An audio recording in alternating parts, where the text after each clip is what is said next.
structures that make or produce sex cells and sex hormones. Yeah? So what should be the male primary sex organs? The testes. Testes produce sperm cells or sperm, and also male sex hormones, testosterone and inhibin. Now here is testis that is located in a cutaneous outpouching called the scrotum. It's outside the body cavity, but it originated in the body cavity during fetal development.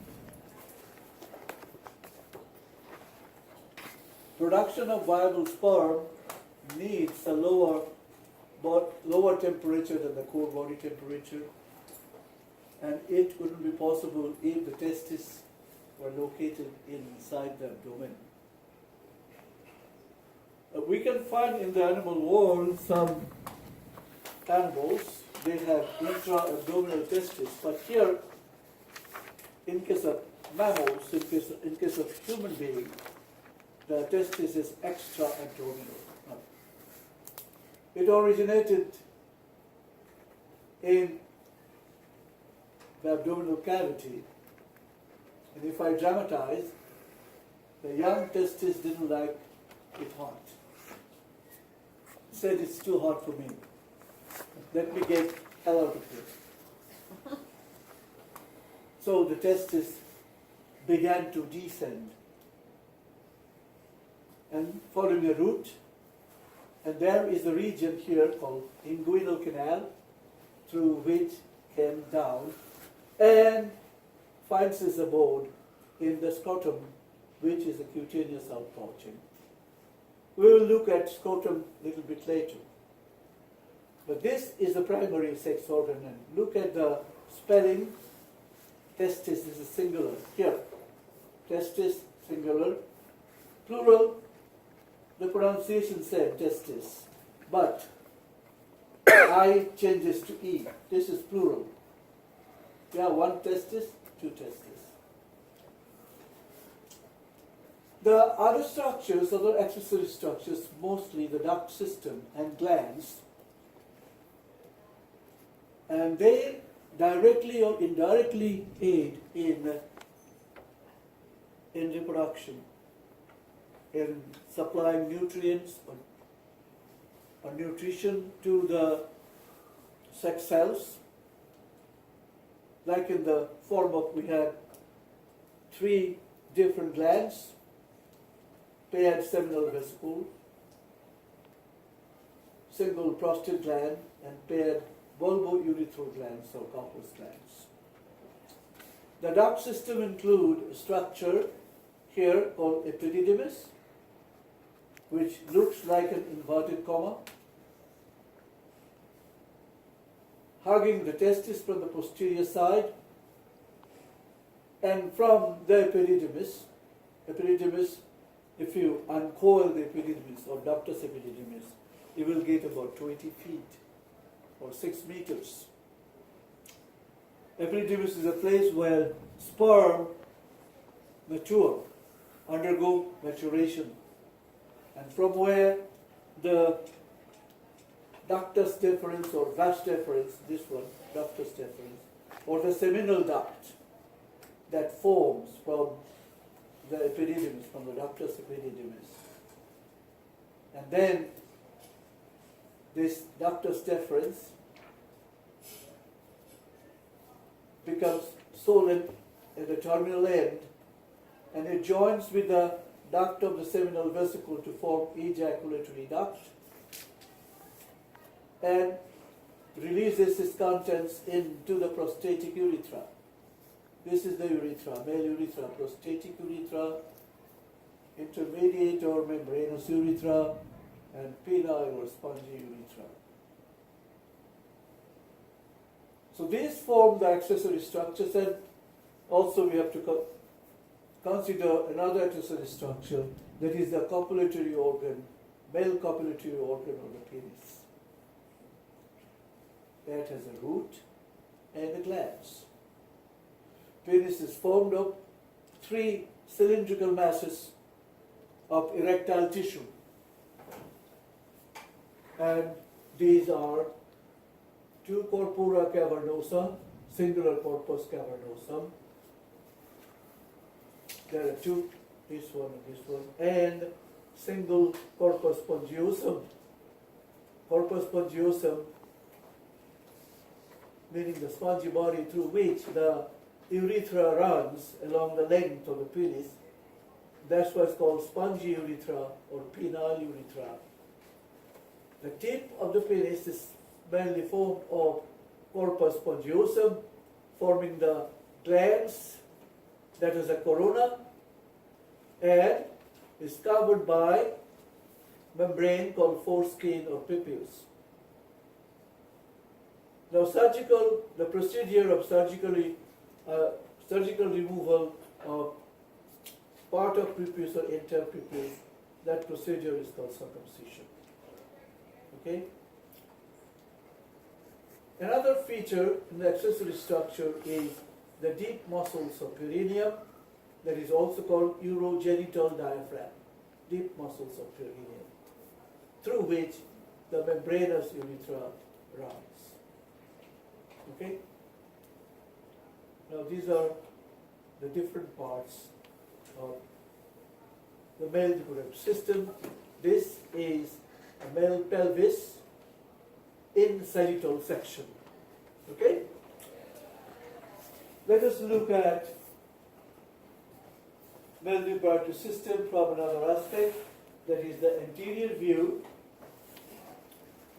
And you can see that the penis has been truncated, transverse section of penis, showing corpora cavernosa penis and corpus spongiosum penis, through which the urethra runs. These are erectile tissues, and you can see the deep arteries in the erectile tissue. We will look at section under the microscope, section for penis, and I will show you that today. You can see the testis here is located within scrotum. The scrotum is divided into 2 chambers by scrotal septum. This is scrotal septum. Since testis originated inside the body cavity, the abdominal cavity, it should be covered by peritoneum, visceral peritoneum. Okay, that visceral peritoneum comes along with the testis into the scrotum, and that is called tunica vaginalis. It is the outermost, it is the outer. And outer to the tunica vaginalis is the internal spermatic fossa. You don't have to know this one. And there's a mid-ridge in the scrotum. From outside you can see that is called raphe. Testis is attached to a muscle called cremaster muscle, which is the elongation or extension of the internal oblique muscle. So when cremaster muscle contracts, that draws the testis closer to the body.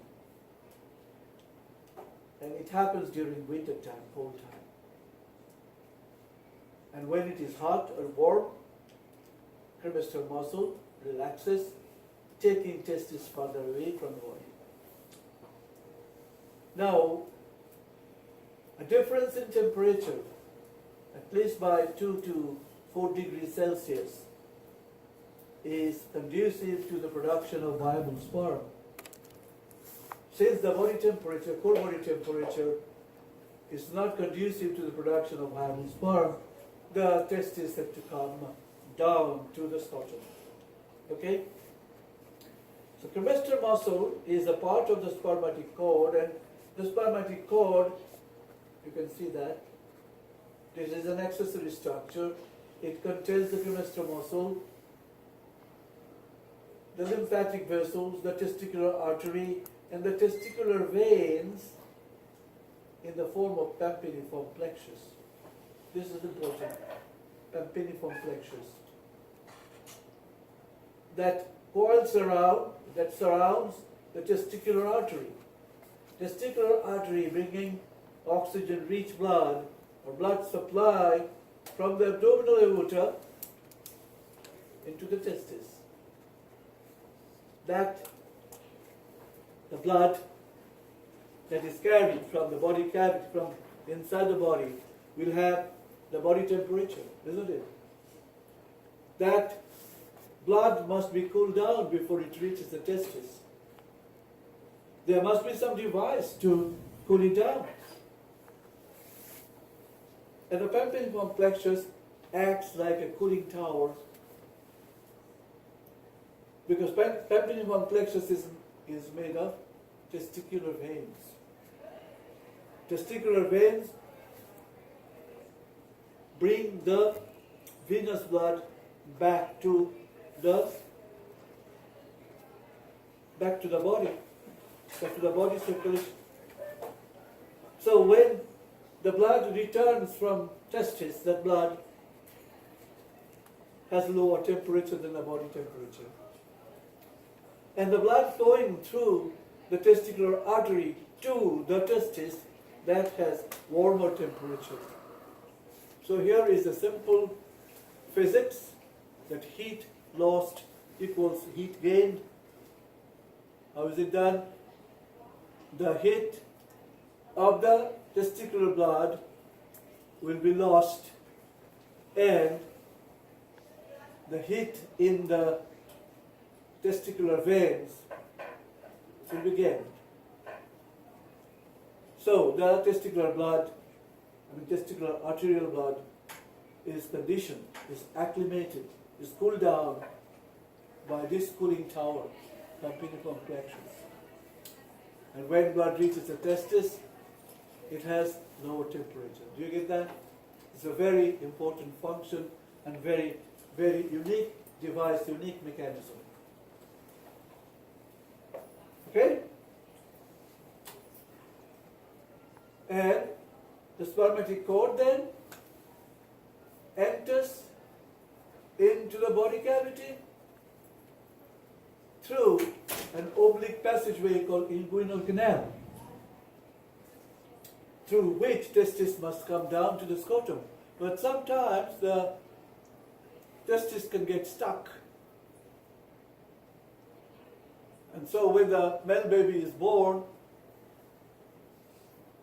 the scrotum is checked whether it contains the testis or not. If it doesn't, that means a condition is there called cryptorchidism. Meaning, what is the meaning of cryptos? Concealed. Testis got stuck. Now, that can dislodge automatically, or a surgery may be needed. And it can happen automatically when the baby boy is about 1 to 2 years old, or if not, then minor surgery will be needed to put the testis into its proper place, that means inside the scrotum. Okay? Otherwise, if the testis remains stuck there, viable sperm will not be produced, and that would be the cause of sterility, male sterility. Okay? All right. Now we will look inside the testis, and for that you have to take a section, and here is a section. The thing is this, that I don't have to teach much about the anatomy of the reproductive system for the third lecture exam. I will deal with physiology. Now here is a sagittal section of testis. As you can see,